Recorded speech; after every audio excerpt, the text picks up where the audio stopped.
And hello to you, and welcome to the Richard Nichols Podcast, the personal development podcast series that's here to help inspire, educate, and motivate you to be the best you can be.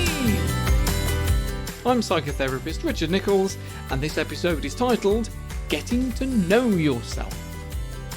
And if you're ready, we'll start the show.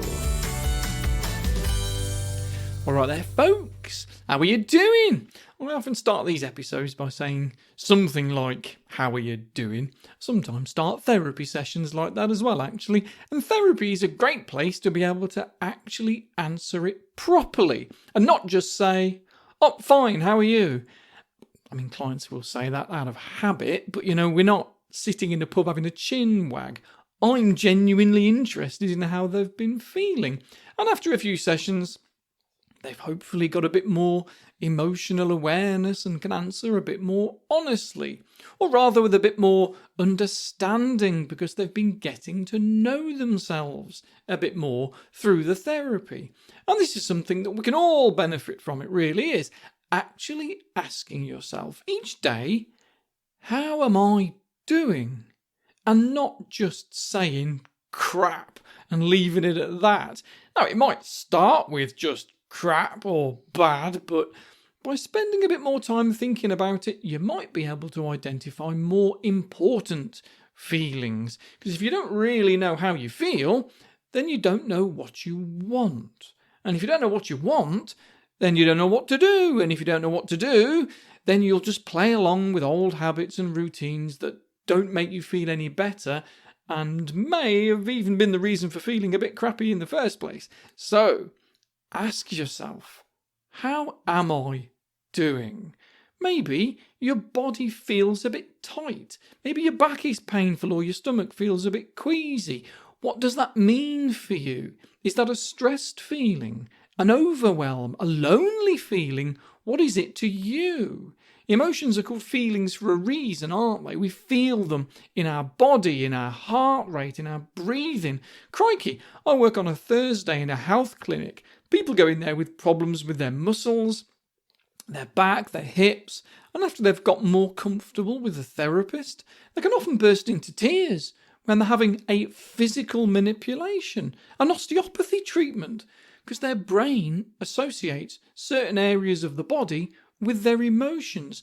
My mate Pete will pull or push on someone's leg or something and ask them about how it feels, and their brain goes, you feel like a 5-year-old being told off by the teacher, because for whatever reason, their body held on to that feeling there. We're a complicated species, and if anyone claims to fully understand us, they're either exaggerating or deluded, or they're trying to sell you something. So when you ask yourself, how am I doing? Check your body as well as your emotions. If you listen to my hypnosis tracks, you'll often hear me go through a body scan to help you relax, starting at the top of your head, working your way down, all the way down to the tips of your toes, that sort of thing. And it's something that I suggest to probably all of my clients that they do as often as they can. Every day would be great, but it doesn't have to always be this 20-minute relaxation session that they practice every day. You can literally spend 5 minutes before you start the day getting to know yourself and your body well by asking, how am I doing? You close your eyes and sit still for a few moments and start at the top of your head, work your way downwards and outwards, down to your toes, out to your fingertips, and check how you're feeling. You'll know how to better treat your body for a start if you know it well. Maybe your body is trying to tell you something, you see. Maybe you feel like a 5-year-old being told off by a teacher. Maybe you feel like a rejected friend or an unlovable idiot. Explore it without judgment. See if you're holding resentment or impatience. Be as curious with yourself and how you feel as I would be if I was asking you how you're really doing. Be curious and see what your body and mind tells you. And then check in with your thoughts. Cognitive behavioural therapy may have a bad reputation for being oversimplified and rejecting of our experiences, but that's only because for most people it's a sticking plaster of a therapy, or probably a better analogy would be a painkiller. The problems that cause the pain might still be there and could get worse, but for now, you can learn to ignore it and you can function in life, which for a lot of people is all the psychoeducation that they need so that they can heal and live a happily ever after sort of life. And of course, that's not always going to help everyone, but the relationship with thinking, feeling, and behaving is useful to learn about. The way we think influences the way that we feel, and the way we feel influences the things that we do, and that influences the way that we think, and so on and so on. So if we have some automatic thoughts that, unless we sit still for a few moments and listen for them, they're unknown to you, then make them known. Listen to your thoughts. And again, do so as if you were a therapist asking you what you're thinking, but you're just getting to know yourself. Remember, don't try to do too much work on yourself when you do this. There's a time and a place for that. And that might mean more reflective journaling or something if you're not seeing a therapist to talk to about that. And that is useful. Please do all of that sort of thing at some point. You do need to bring what is unconscious into your consciousness. Because if you don't, as the old phrase goes, it will direct your life and you will just call it fate. And to get started with that, for now, take a few moments of calm before you start your day and just get to know your thoughts. If they're self-critical, then accept that. Don't argue. Accepting negative things about you doesn't make them right. It doesn't make them acceptable. It just means that you're acknowledging what you think and how you feel. Like I say so often, with that acceptance of what's going on comes greater understanding. And the more that you understand about yourself, the easier it's going to be to make any changes that you need to make. But take it slowly. Be realistic. Just check in with your thoughts for a minute and be curious about what you're thinking. Even if you have to say, "Thanks, brain. I totally understand why you'd think that. Thanks for letting me know."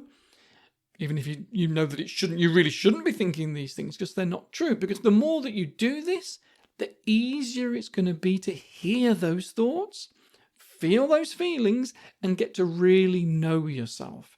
And if you do it with curiosity rather than judgment, then you can learn what's called to differentiate yourself from those thoughts and feelings. You begin to see them as something separate from who you actually are. You become more than just your thoughts and feelings, which makes them easier to challenge when the time's right.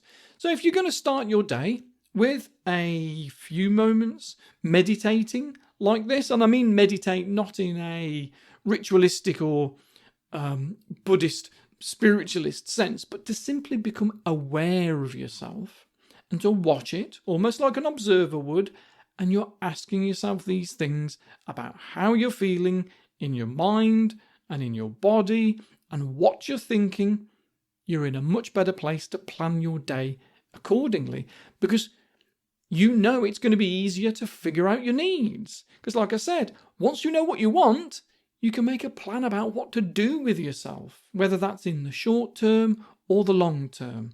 You can make a plan, but you need to know what you want and need first. And you can't do that unless you look at how you feel first to see what, if anything, needs to change. And if you've never done anything like this before, might feel a bit weird, especially if you've had a lifetime of never really knowing yourself or not being kind to yourself. You might have experienced a lifetime aversion to being kind to yourself. A lot of people have, especially men.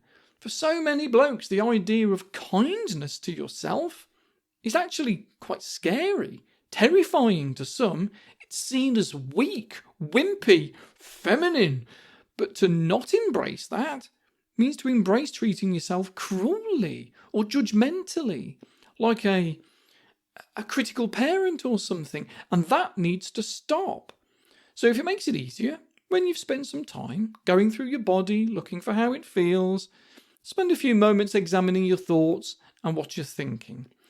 To look at what you need, it might be easier to imagine it's as if it's someone else you're asking. If you're doing this properly, you've still got your eyes closed, so it's easier to use your imagination. Well, imagine it's somebody else you're asking. A younger version of you, maybe. Or someone else that you would automatically be kind and more understanding with.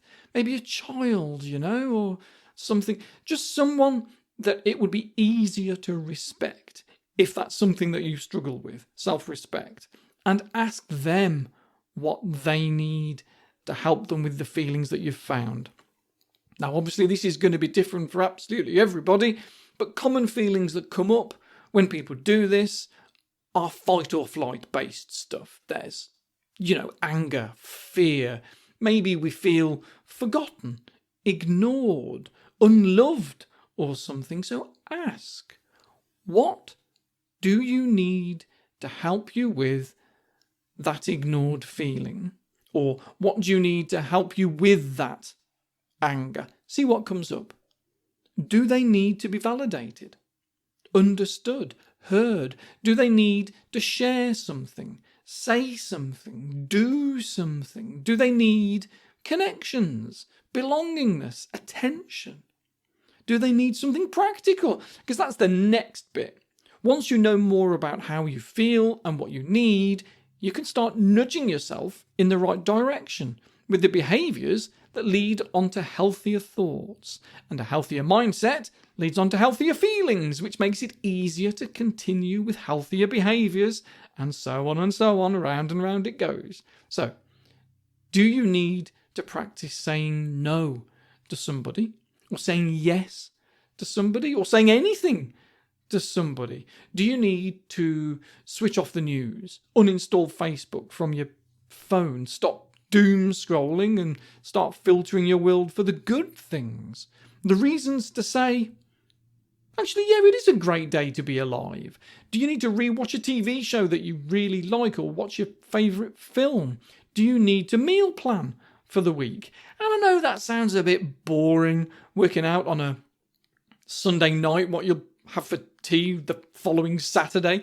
But if you fail to plan, then you plan to fail, don't you? And that's why pot noodles exist. So, do you just need a rest? Do you need to tell someone that you need a rest? Do you need to go for a walk? Catch up with an old friend, or share a stupid joke on WhatsApp with some people that you've not chatted with for a little while because you think that they don't really want to hear from you anyway? Well, prove that wrong. Do you need to exercise? Stretch? Have an early night? Do you need to listen to The Sandman on Audible whilst doing a Where's Wally jigsaw? Which, if you're an audio geek like me, the audio engineering in the Sandman series is incredible. Really enjoying the Netflix series because I love the graphic novels, but the audiobooks, geez, they're gorgeous. But I didn't know I would enjoy that until I got to know myself. I wouldn't have appreciated that stuff if all I thought I still wanted was 6 pints of Stella, a pork pie and some bacon fries, which 20 odd years ago I thought that was all I needed to get my needs met. But I know better now. Get to know yourself, even if it is just for 5 minutes each morning. It's 5 minutes that could save you hours of therapy in the long run, so please don't think that it's not worth the time. I know that for a lot of people all of this might seem alien, might seem hard, might seem as if it would take up too much of your morning, when actually you've got things to do. But genuinely, by incorporating these into your morning for 5 minutes? It can really help guide you in the right direction. Might only be a little nudge, but like I always say, once you're facing in the right direction and you're on a different path, it might not seem like a different direction with a different destination until you've taken quite a few steps. Just stick with it and you'll see the difference in yourself. So, you do that for a little while if you like. Share the concept with others if you don't, or both. Do it yourself and share it with others. And I'll be back at some point on here or on Patreon to follow up on it, nag you, make sure that you're keeping up with all of this. So, have a super month, everybody. Ta-ra!